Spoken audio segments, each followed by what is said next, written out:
Kain tayo mga bro. Yan, ito yung libreng pakain ng kumpanya. So, marami din kami kumakain dito.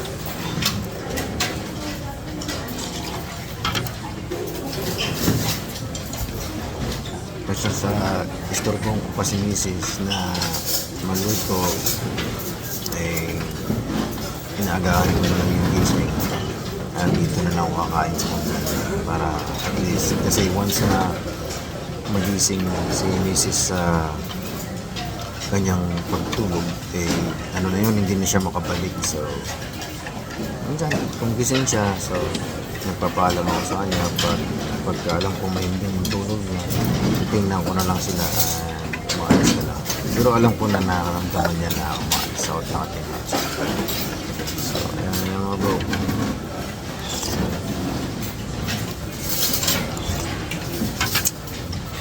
Masasarap ang mga pagkain dito. Pero ito, may pa-juice. Diba? Pa-juice. Then, nagkaroon ng sandwich with the sliced bread with coated with egg and carrot soup. Every day may mga kanya-kanyang menu na niluluto. Kanya-kanya, iba-iba. Every day, iba-iba yung pagkain na niluluto.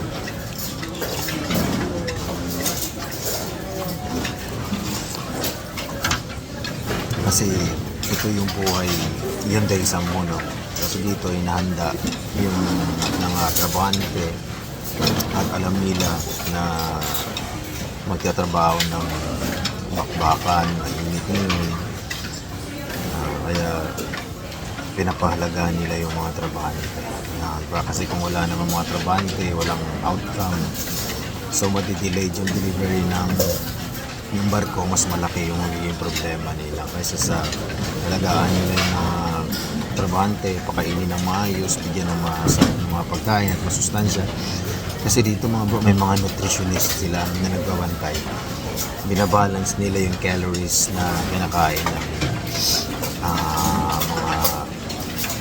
mga empleyado, mga trabahante, para at least na.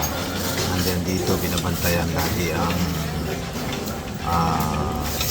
health ng bawat trabahante, kaya laging mayroong tawag dito, medical dito every 3 months, 6 months na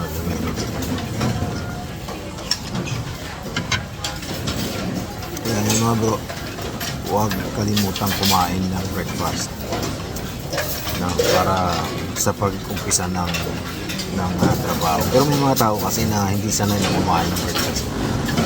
But anyway, ano lang, kung hindi akma sa'yo yung pagkain ng breakfast, huwag mo pilitin. Pero for me, napakasarap na mag-start tayo ng trabaho na busog tayo.